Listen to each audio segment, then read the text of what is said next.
बिस्मिल्लाहिर्रहमानिर्रहीम। अस्सलाम वालेकुम रहमतुल्लाहि व बरकातुहू। कैसे हैं आप सब? उम्मीद करती हूँ आप सब ठीक होंगे।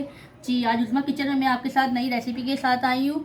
तो आज मैं बनाऊँगी चिकन का देगी कौरमा दानेदार, जो कि बहुत मज़े का बनता है। आप ज़रूर ट्राई करेगा, आपको पसंद का आएगा। तो इसमें जो जो इंग्रेडिएंट्स लगते हैं उन सबको आप नोट कर लीजिए। जी, मैंने यहाँ चिकन ले ली है, बोनलेस भी बोन वाली दोनों मिक्स है। तो मैंने 300 ग्राम के करीब चिकन ले ली है, ठीक है।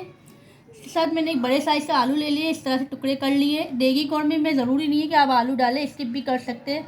मेरे घर में खाए जाते हैं तो इसीलिए मैं आलू भी शामिल करूँगी। आलू में मैं फूड कलर डाल के और नमक डाल के अलग से बॉईल कर लूँगी, ठीक है। इसी के साथ स्पाइसेस पे आ जाए तो अदरक लहसुन हरी मिर्चों का पेस्ट चाहिए होगा मुझे 1 चम्मच, बारीक कटी हुई अदरक और हरी मिर्चें। और स्पाइसेस में आ जाए धनिया ज़ीरा और गोल मिर्चों का मसाला है जो मैंने भून के पिसा हुआ रख दिया था। 1 चम्मच, आधी चम्मच के बराबर नमक है, आधी चम्मच हल्दी ले लीजिएगा, 1 चम्मच पिसी हुई लाल मिर्चें, 1 चम्मच भर के धनिया पाउडर है, साथ में 1 चुटकी के बराबर फूड कलर और देगी लाल मिर्चें 1 चम्मच ले लीजिएगा, ठीक है। इसी के साथ प्याज ले लिया है मैंने 2 बड़े साइज़ का, इस तरह से बारीक चॉप कर लिया। इसको मैं फ्राइड करूँगी, फ्राइड अनियन बनाऊँगी, इसका दाग गोल्ड ब्राउन कलर करके। और इसी के साथ साबित खड़े मसाले हैं कुछ जो इसमें शामिल करेंगे हम कौरमे में। तेज़ पत्ते मैंने ले लिए 2 अदद, 1 बड़ी इलायची, 2 छोटी इलायची, कुछ दाने काली मिर्चों के, दालचीनी का टुकड़ा है, लौंग के कुछ दाने हैं, सफ़ेद ज़ीरा आधा चम्मच है, और ये जायफल जवैंत्री है। इनको मैंने बारीक सा हाथ से ऐसे ही क्रश कर लिया है, ठीक है। ये भी हम इसमें शामिल करेंगे कौरमे में, इसका बड़ा अच्छा जायका आता है। और दही मैंने ले ली है, जितनी चिकन है उतनी दही ली है मैंने। 300 ग्राम चिकन ली तो 300 ग्राम ही मैंने दही शामिल करनी है इसमें। तो चले इन्हीं सब चीज़ों से इतने मज़ेदार से हम देगी कौरमा बनाना स्टार्ट करते हैं। बिस्मिल्लाहिर्रहमानिर्रहीम। जी, सबसे पहले हम जो है ना इसका मैरिनेशन तैयार करके रख देंगे। चिकन में चिकन का मैरिनेशन होगा।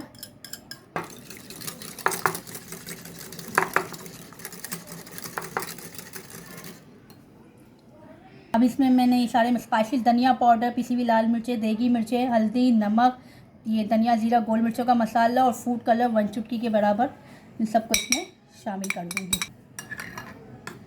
इन मसालों को अच्छे से मिक्स करके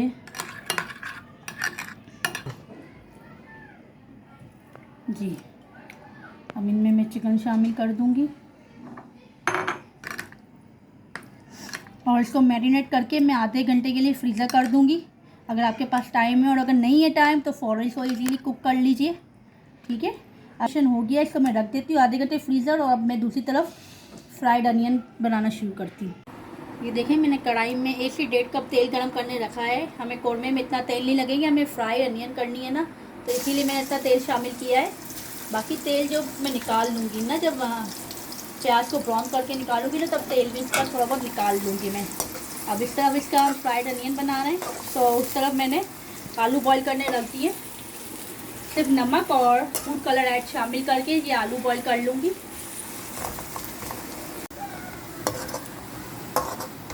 जी, ये देखिए कितना अच्छा सा गोल्डन कलर आ चुका है प्याज में। तो हम मैं इसको इस वक्त यहाँ से प्याज को निकाल लेती हूँ और इसको ठंडा कर लूँगी।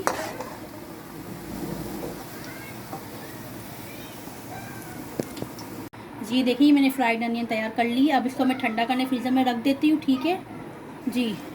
अब इसमें तेल गर्म हो चुका है, मैंने थोड़ा तेल निकाल लिया था। तेज़पत्ता, काली मिर्चें, इन सबको मैं फ्राई होने रख दूँगी। सारे खड़े मसाले, सिर्फ जायफल और जवैंत्री अभी शामिल नहीं करूँगी, वो बिल्कुल लास्ट में खुशबू के लिए होता है, तो लास्ट में शामिल करूँगी उसे मैं। अब इनको थोड़ा फ्राई करके इसमें अदरक लहसुन और हरी मिर्चों का पेस्ट शामिल कर लूँगी। तो फ्राई हो जाएगा तो ये जो हमने मैरिनेशन करके रखा था चिकन को, ये शामिल कर देंगे हम इसमें।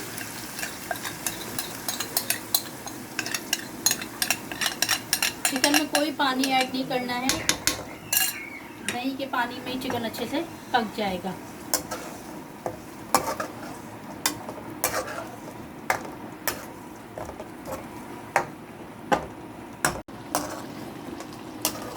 जी, ये देखें, इसका थोड़ा पानी हमें खुश कर लेना है, चिकन हमारी गल चुकी है।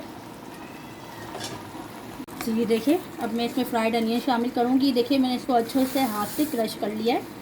ये देगी कौरमा दानेदार होता है, तो इस तरह से दानेदारी दिखेगा इससे। प्याज को थोड़ी देर फ्रीज़र में रख देंगे ना तो कड़क हो जाएगी। तो इस पॉइंट पे मैं अब इसमें प्याज शामिल कर दूंगी, ब्राउन प्याज।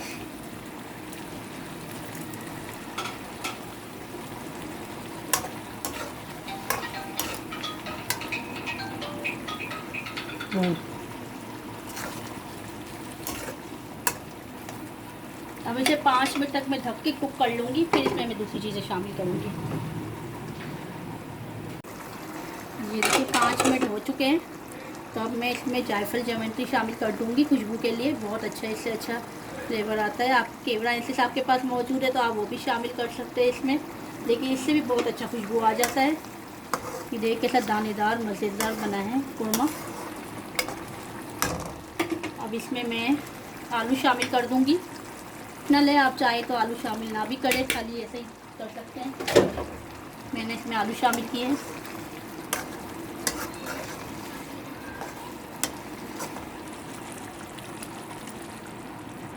जी, अब गार्निश के लिए ऊपर से मैंने अदरक और हरी मिर्चें शामिल कर दी हैं। ठीक है, अब मैं 5 मिनट तक इसको दम दिला के अच्छे से और फिर इसको डिश आउट करके आपको दिखाती हूँ। जी देखिए, मज़ेदार सा देगी कोरमा तैयार हो चुका है। ये देखें कितना मज़ेदार, देखिए ये दानेदार होता है। इस तरह से आप बनाएं तो इस तरह से दानेदार होना चाहिए। जी ज़रूर इसको एंजॉय करें, बहुत अच्छा लगेगा। नान के साथ, चावलों के साथ, किसी भी चीज़ के साथ आप इसको सर्व कर सकते हैं। बहुत मज़े का बनता है, ज़रूर ट्राई करें, आपको ज़रूर पसंद आएगा। जी आज की रेसिपी मेरी यहीं ख़त्म होती है। मुझे, मेरी फैमिली को, मेरी बेटी को खास दुआओं में याद रखिएगा और इंशाल्लाह नेक्स्ट रेसिपी के साथ मिलेंगे। तब तक लगा आप मुझे इजाज़त दीजिए और ज़्यादा से ज़्यादा सब्सक्राइब करें, प्लीज़ सब्सक्राइब करें, लाइक करें, वीडियो को शेयर करें, कमेंट करके बताएं कि आपको मेरी वीडियो कैसी लग रही है और मुझे दुआ में याद रखिएगा। अल्लाह हाफ़िज़।